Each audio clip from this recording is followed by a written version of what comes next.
Hi, my name is Sean Williams, and today our goal with the cooperation of the International Brazilian Jiu-Jitsu Federation is to give you a brief overview of the rules, the scoring system, and some of the more common submissions that you might see in our sport. The length of time will vary by match. In the adult division, blue belts are 6 minutes, purple belts are 7 minutes, brown belt is 8 minutes, and black belt has a 10-minute time limit. Keep in mind that there is no overtime for each match. For more information on different divisions' time lengths, please visit www.ibjjf.org.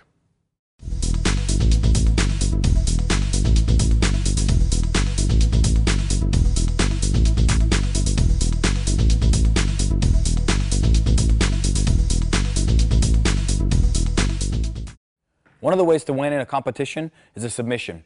We're going to take a look at some of the more common submissions you might see in a match. So let's take a look at one of the more common submissions. It's called an arm lock. The arm lock, we'll look at it in various positions, but for instance, in this position, an arm lock is a full extension of the arm where Ben's hips will put pressure on the elbow, forcing Jake to tap out by an extension pressure on the elbow. So in this position, Ben finds himself on top of Jake, and when he sits back, he's going to extend the arm fully. And as you can see, the pressure on the elbow is put on by the emphasis on the lift of the hips and forcing Jake to tap out with a straight arm lock. Now we're going to take a look at a straight arm lock applied from the closed guard. As you can see, when Ben moves into a position of extension on the elbow, once again, the arm is fully extended. He uses his legs to apply pressure, engage the hip, forcing Jake to tap out when the pressure is applied directly onto the elbow with his hips. Another variation of the straight arm lock, but done this time from the bottom. Another version of a straight arm lock would be the figure 4 straight arm lock.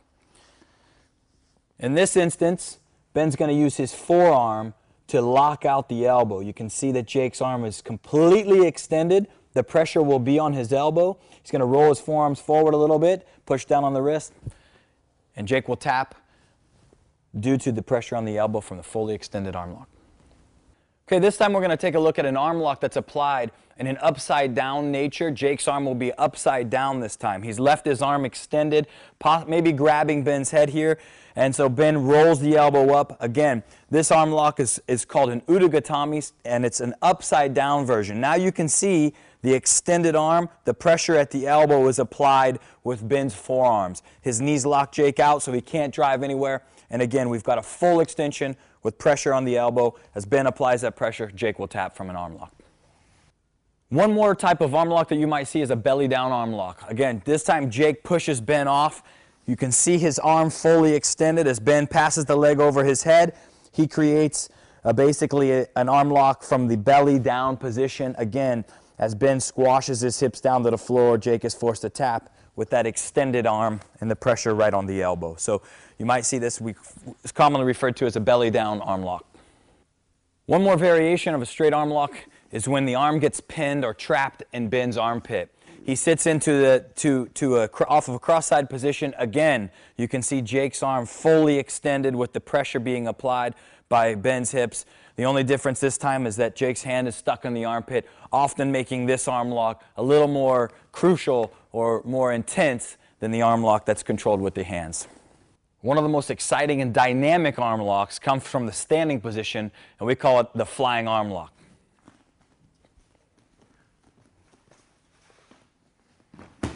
As you can see, Ben lands in a perfect, straight, extended position, and he forces Jake to tap off that extended arm.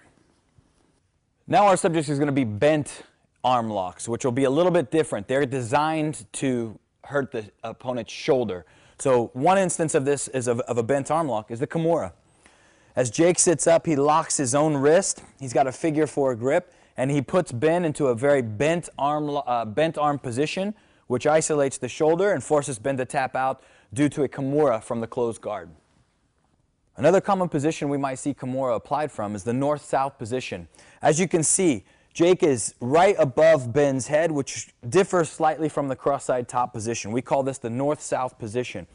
When Jake gets in, isolates Ben's arm in the bent elbow position with his figure 4 grip, he's going to post up this back leg so that now Ben is forced to maintain this sideways position. Again, he takes the arm behind Ben's back, taking the palm towards the head and isolating Ben's shoulder, and once again, the bent arm lock called a Kimura. Another position that we can take a look at the Kimura from is a cross-side top position. As Jake isolates the arm, he steps over the head, finishing Ben in a Kimura lock. Notice the arm is bent, and as he puts his hand towards his head, he isolates the shoulder joint and forces a tap out due to Kimura from the top of cross-side position. This time from cross-side top, we have another bent elbow finish called an American lock or an Americana. The American lock is basically an upside-down version of Kimura. This time, Ben's palm will be facing the ceiling. Again, the elbow is bent. It's a bent-style arm lock. And as Jake pulls down the arm to apply the pressure, Ben is forced to tap when all the pressure goes directly to the shoulder. Again, we've got a figure 4 grip, cross-side top, American lock. Another bent arm position is called an omoplata. This time, Jake's going to use his legs to isolate Ben's shoulder. As you can see, when Ben's flattened out, Jake's got his legs in a very distinct position, and it looks the exact same as a Kimura. It's basically a Kimura with the legs. He's got his legs holding Ben's arm in this bent position, and now as Jake sits forward, the pressure is applied directly to the shoulder, causing Ben to tap. This move is called an omoplata. Again, one of the most dynamic ways to get into the omoplata is from a standing position. It's called the flying omoplata.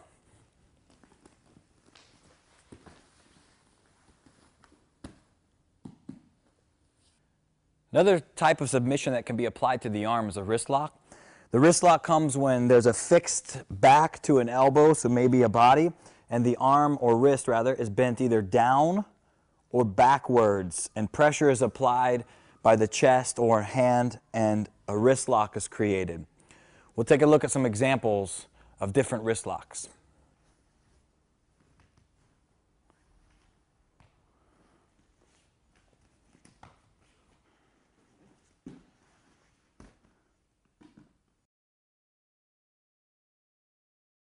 Let's take a look at a submission called the knee bar.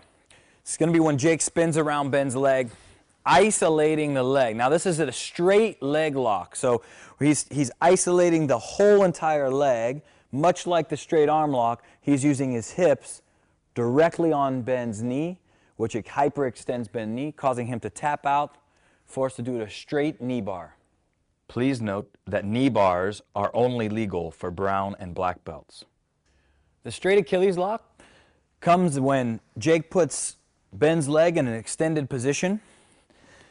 He's got either one of two things, either the foot on his outside hip or the foot on his inside hip.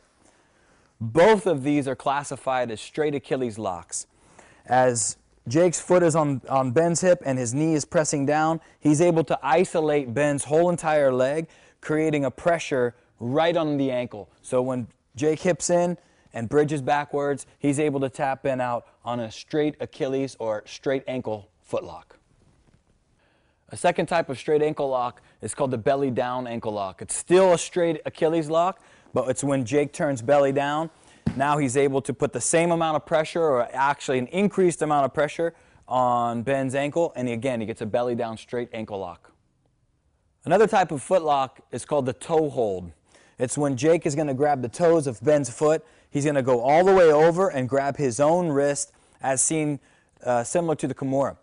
When he puts pressure, he's going to put pressure from the toes inwards towards Ben's hips, causing him to tap out based on the pressure of the ankle. So again, this is an ankle lock called the toe hold. Please note that toe holds are only legal for brown and black belts. Let's look at some other examples of leg locks.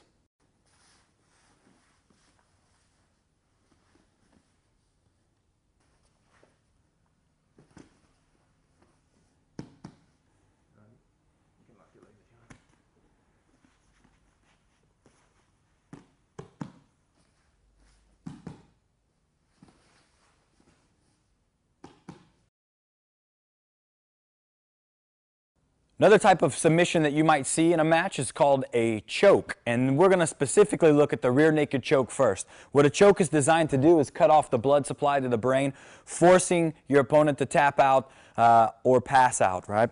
So in this case, Ben's going to wrap his arm around Jake's neck, and you can see that both of his forearms are applied right where the carotid arteries go. He's going to lock his bicep, one hand behind Jake's head, and as he squeezes the elbows together and pushes them down into Jake's chest, he's forced to tap out or lose the blood supply to the brain, which will cause him to go unconscious.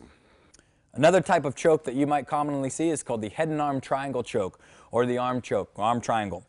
And again, once Ben comes off to the side and sprawls, this time, instead of Ben's arm isolating or cutting off Jake's blood supply, he's using his own arm and his bicep. So as he squeezes, Jake's bicep cuts off his right carotid, Ben's bicep cuts off Jake's left carotid. And again, he's going to tap out due to a cutoff of the blood supply to the brain.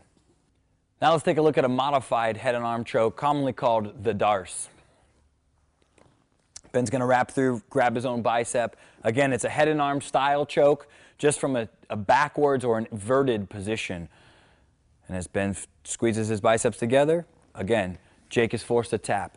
One side will be cut off by his bicep, the other side will be cut off by Ben's bicep.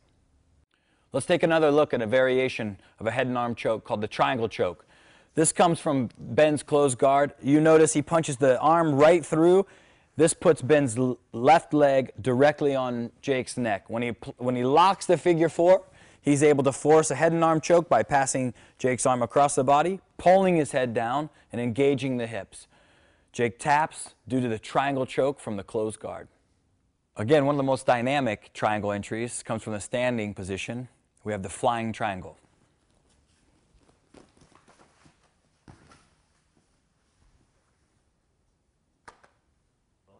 Let's take a look at another common choke you'll see. This one applied from the closed guard called the guillotine choke. As Ben wraps his right arm around Jake's neck, he sits into the guard, into a closed guard setting, and you can see once again that Ben's right arm is wrapped all the way around Jake's neck. And once he puts the pressure of squeezing the elbow down to the hip and lifting his hips, he's going to force Jake to tap out.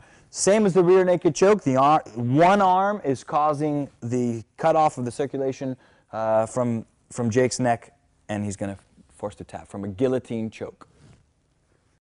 The guillotine can also be applied from the standing position. As Jake shoots a double leg, Ben wraps his arm deep around the neck, and again, as he starts to engage his hips forward, he cuts off the blood supply and executes a guillotine from the standing position. Now let's take a look at some other exotic chokes.